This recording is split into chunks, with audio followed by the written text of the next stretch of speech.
Hi everyone, good morning. Welcome back to my channel. ನಾನಿವತ್ತು ನಿಮ್ಮ ಜೊತೆ ಈಸಿ ಆ್ಯಂಡ್ ಕ್ವಿಕ್ಕಾಗಿ ಮಾಡುವಂಥ ಟೊಮೊಟೊ ಪಲಾವ್ನ ಶೇರ್ ಮಾಡ್ಕೊಳ್ತಾ ಇದ್ದೀನಿ. 2 ಮೀಡಿಯಮ್ ಸೈಜು ಈರುಳ್ಳಿನ ಕಟ್ ಮಾಡ್ಕೊಂಡಿದ್ದೀನಿ. 5 ಮೀಡಿಯಮ್ ಸೈಜ್ ಟೊಮೊಟೊನ ಕಟ್ ಮಾಡ್ಕೊಂಡಿದ್ದೀನಿ. ಮಿಕ್ಸಿ ಜಾರಿಗೆ ಪೇಸ್ಟ್ ಮಾಡ್ಕೊಳ್ಳೋಕ್ಕೆ ಏನೇನು ಹಾಕೊಬೇಕು ಅಂತ ಅಂದರೆ ಬೆಳ್ಳುಳ್ಳಿ, ಶುಂಠಿ, ನಾನು ಒಣಮೆಣ್ಸಿನ್ಕಾಯಿನ ಹಾಕ್ಕೊತೀನಿ. ಹಸಿರು ಮೆಣಸಿನ್ಕಾಯಿ ಹಾಕ್ಕೊಳ್ಳಲ್ಲ. ನಾನು ಹಸಿರು ಮೆಣಸಿನ್ಕಾಯಿ ಕಮ್ಮಿನೇ ನಾನು ಬಳಸೋದು, ಹಂಗಾಗಿ ಒಣಮೆಣ್ಸಿನ್ಕಾಯಿ ಹಾಕ್ಕೊತೀನಿ. ಇದ್ದರೆ ಹಾಕ್ಕೊಳ್ಳಿ, ಇಲ್ಲಾಂದರೆ ಹಸಿರು ಮೆಣಸಿನ್ಕಾಯಿನೇ ಯೂಸ್ ಮಾಡ್ಕೊಳ್ಳಿ. ಕೊತ್ತಂಬರಿ ಸೊಪ್ಪು, ಸ್ವಲ್ಪ ಚಕ್ಕೆ, ಸ್ವಲ್ಪ ಪುದೀನ ಸೊಪ್ಪು, ಇಷ್ಟಕ್ಕೆ ನೀರನ್ನ ಸ್ವಲ್ಪ ಹಾಕ್ಕೊಂಡು ಈಗ ಇದನ್ನು ಪೇಸ್ಟ್ ಮಾಡ್ಕೊಂಬಿಡೋಣ. ಟೊಮೊಟೊ ಪಲಾವಿಗೆ ಸೋಯಾಬೀನ್ಸ್ ಹಾಕೋಣ ಅಂತ ಹೇಳ್ಬಿಟ್ಟು ಸೋಯಾಬೀನ್ಸ್ನ ತೊಗೊಂಡಿದ್ದೀನಿ. ನೀರಲ್ಲಿ ನೆನೆಸಿದ್ದೀನಿ, ಆಲ್ರೆಡಿ ನೆನೆದಿದ್ದಾವೆ. ಇದು ಒಣ ಬಟಾಣಿ ಕಾಳು, ಹಸಿ ಬಟಾಣಿ ಕಾಳಲ್ಲ. ಇದನ್ನು ನಾನು ನೈಟೇ ನೆನೆಸಿ ಇಟ್ಟಿದ್ದೆ. ಗ್ಯಾಸ್ನ ಕಚ್ಬಿಟ್ಟು ತಪ್ಪಲೆನ ಇಟ್ಟಿದ್ದೀನಿ. ಅದಕ್ಕೆ ಸ್ವಲ್ಪ ಎಣ್ಣೆ ಬಿಡೋಣ. ಕುಕ್ಕರಲ್ಲಿ ಮಾಡ್ಕೊಳ್ಳೋರು ಮಾಡ್ಕೊಳ್ಳಿ. ನಾನು ಆಲ್ಮೋಸ್ಟ್ ಕುಕ್ಕರಲ್ಲಿ ಕಮ್ಮಿನೇ ಮಾಡೋದು, ಪಾತ್ರೆನಲ್ಲೇ ಜಾಸ್ತಿ ಮಾಡೋದು ನಾನು. ಹಾಗಾಗಿ ಪಾತ್ರೆನ ಇಟ್ಕೊಂಡಿದ್ದೀನಿ. ಇದಕ್ಕೆ ಸ್ವಲ್ಪ ಎಣ್ಣೆ ಬಿಟ್ಟಿದ್ದೀನಿ. ಎಣ್ಣೆ ಕಾದ್ಮೇಲೆ ಇದಕ್ಕೆ ಸ್ವಲ್ಪ ಮಸಾಲೆಗಳನ್ನ ಹಾಕಬೇಕು. ಇವಾಗ ಇದಕ್ಕೆ ಮಸಾಲೆ ಆಮೇಲೆ ಚಕ್ಕೆ, ಲವಂಗ, ಏಲಕ್ಕಿ, ಕಸೂರಿ ಮೆಂತೆ ಇಷ್ಟನ್ನು ನಾನು ಹಾಕ್ಕೊತಾ ಇದ್ದೀನಿ. ಸ್ಟಾರ್ ಹೂವು ಅವೆಲ್ಲ ಇದ್ದರೆ ನೀವು ಹಾಕ್ಕೊಳ್ಳಿ. ಇಷ್ಟು ಮಸಾಲೆ ಇವಾಗ ಎಣ್ಣೆಯಲ್ಲಿ ಸ್ವಲ್ಪ ಫ್ರೈ ಆದಮೇಲೆ ಇದಕ್ಕೆ ನಾನು ಇವಾಗ ಈರುಳ್ಳಿನ ಸೇರಿಸ್ಕೊಳ್ತಾ ಇದ್ದೀನಿ. ಈರುಳ್ಳಿ ಇವಾಗ ಗೋಲ್ಡನ್ ಫ್ಲೇವರ್ ಬರೋದಂತ ಹುರ್ಕೊಳ್ಳೋದು. ಇವಾಗ ಗೋಲ್ಡನ್ ಫ್ಲೇವರ್ ಬಂದಿದೆ. ಇದಕ್ಕೆ ಸ್ವಲ್ಪ ನಾನು ಇವಾಗ ಟೊಮೊಟೊನ ಸೇರಿಸ್ಕೊಳ್ತೀನಿ.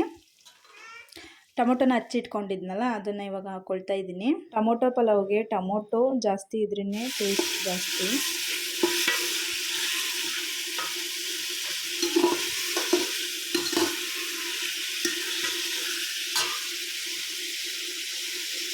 ಟೊಮೊಟೊನೂ ಕೂಡ ಇವಾಗ ಸ್ಮ್ಯಾಶ್ ಆಗಿದೆ. ಆವಾಗಲೇ ಖಾರನ ಆರಿಸಿಟ್ಕೊಂಡಿದ್ವಲ್ಲ, ಆ ಪೇಸ್ಟ್ನ ನಾನು ಹಾಕ್ಕೊಳ್ತಾ ಇದ್ದೀನಿ. ಅದನ್ನು ಹಸಿ ವಾಸನೆ ಹೋಗೋ ಗಂಟ ಫ್ರೈ ಮಾಡ್ಕೊಬೇಕು.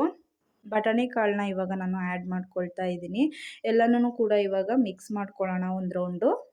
ಇದೆಲ್ಲ ಒಗ್ಗರಣೆಯಲ್ಲಿ ಸ್ವಲ್ಪ ಚೆನ್ನಾಗಿ ಖಾರ ಎಲ್ಲ ಹಿಡಿಬೇಕು. ಇವಾಗ ಅಕ್ಕಿನ ತೊಳೆದು ಇಟ್ಕೊಳ್ಳೋಣ. ನಾನಿಲ್ಲಿ ಸೊಸೈಟಿ ಅಕ್ಕಿನ ತಗೊಂಡಿದ್ದೀನಿ. ಅಕ್ಕಿನ ತೊಳೆದು ಸ್ವಲ್ಪ ಹೊತ್ತು ಇಟ್ಟು ಆಮೇಲೆ ಹಾಕಿದರೆ ಇನ್ನೂ ಚೆನ್ನಾಗಿ ಟೇಸ್ಟ್ ಕೊಡುತ್ತೆ. ಇವಾಗ ಸೈಡಲ್ಲಿ ನಾನು ನೀರನ್ನ ಕಾಯೋದಕ್ಕೆ ಇಡ್ತಿದ್ದೀನಿ. ತಣ್ಣೀರನ್ನ ಅದಕ್ಕೆ ಆ್ಯಡ್ ಮಾಡಲ್ಲ. ಇವಾಗ ಸ್ವಲ್ಪ ಸೋಯಾಬೀನ್ಸ್ನ ಅದಕ್ಕೆ ಆ್ಯಡ್ ಮಾಡ್ಕೊಳ್ತಾ ಇದ್ದೀನಿ. ಸ್ವಲ್ಪ ಉಪ್ಪು, ಅರ್ಧ ಚಮಚ ಅರಿಶಿಣ, ಅರ್ಧ ಚಮಚ ಗರಂ ಮಸಾಲ. ಇವಾಗ ನೀರು ಕಾದಿದೆ. ಇದನ್ನು ಅದ್ರ ಜೊತೆ ನಾನು ಹಾಕ್ತೀನಿ. ನಾನು ನೀರನ್ನ ಯಾಕೆ ಎಕ್ಸ್ಟ್ರಾ ಕಾಯಿಸ್ಕೊಂಡೆ ಅಂತ ಅಂದರೆ ಇನ್ನೂ ಬೇಗ ಆಗುತ್ತೆ ಅಡುಗೆ ಅಂತ ಹೇಳ್ಬಿಟ್ಟು ಇವಾಗ ನೀರನ್ನ ಇದ್ರ ಜೊತೆ ಸೇರಿಸ್ಕೊಂಡಿದ್ದೀನಲ್ಲ, ಇದು ಕುದಿ ಬರೋದಂತ ಸ್ವಲ್ಪ ಹೊತ್ತು ಬಿಡ್ತೀನಿ. ನೋಡಿ ಇವಾಗ ನೀರು ಕುದಿ ಬರ್ತಿದೆ. ಈ ಕುದಿತಿರೋ ನೀರಿಗೆ ಆವಾಗಲೇ ವಾಶ್ ಮಾಡಿ ಅಕ್ಕಿನ ಇಟ್ಕೊಂಡಿದ್ನಲ್ಲ, ಆ ಅಕ್ಕಿನ ಇದ್ರ ಜೊತೆ ಸೇರಿಸ್ಕೊಳ್ತಿದ್ದೀನಿ ನಾನು ಇಲ್ಲಿ 7 ಮೆಂಬರ್ಸಿಗೆ ಅಡುಗೆ ಮಾಡ್ತಿರೋದ್ರಿಂದ ಅಕ್ಕಿ ಕ್ವಾಂಟಿಟಿ ಸ್ವಲ್ಪ ಜಾಸ್ತಿನೇ ತೊಗೊಂಡಿದ್ದೀನಿ. ನೀವು ಸ್ವಲ್ಪ ನೋಡಿ ತಗೊಳ್ಳಿ. ಅಕ್ಕಿನ ಹಾಕ್ಬಿಟ್ಟು ಇವಾಗ ಪ್ಲೇಟ್ನ ಕ್ಲೋಸ್ ಮಾಡ್ತಾ ಇದ್ದೀನಿ. ಸೊ ಅವಾಗವಾಗ ಕುದಿತಾ ಇರಬೇಕಾದ್ರೆ ಈ ಥರ ಕೈ ಆಡ್ಕೊಳ್ಳಿ, ಇಲ್ಲಾಂದರೆ ಅಂಡು ಹಿಡಿದು ಬಿಡುತ್ತೆ. ಯಾಕಂದರೆ ಕುಕ್ಕರಲ್ಲಿ ಮಾಡ್ತಿಲ್ಲ, ತಪ್ಪಲೆಯಲ್ಲಿ ಮಾಡ್ತಿರೋದ್ರಿಂದ. ಸೊ ಫೈನಲಿ ಪಲಾವ್ ರೆಡಿ ಆಯಿತು. ನೀವು ಕೂಡ ಒಮ್ಮೆ ಟ್ರೈ ಮಾಡಿ ಟೇಸ್ಟ್ ಹೆಂಗಿದೆ ಅಂತ ಹೇಳಿ. ಹಾಗೆ ನನ್ನ ಚಾನಲ್ನ ಸಬ್ಸ್ಕ್ರೈಬ್ ಮಾಡ್ಕೊಳ್ಳೋದನ್ನ ಮರಿಬೇಡಿ.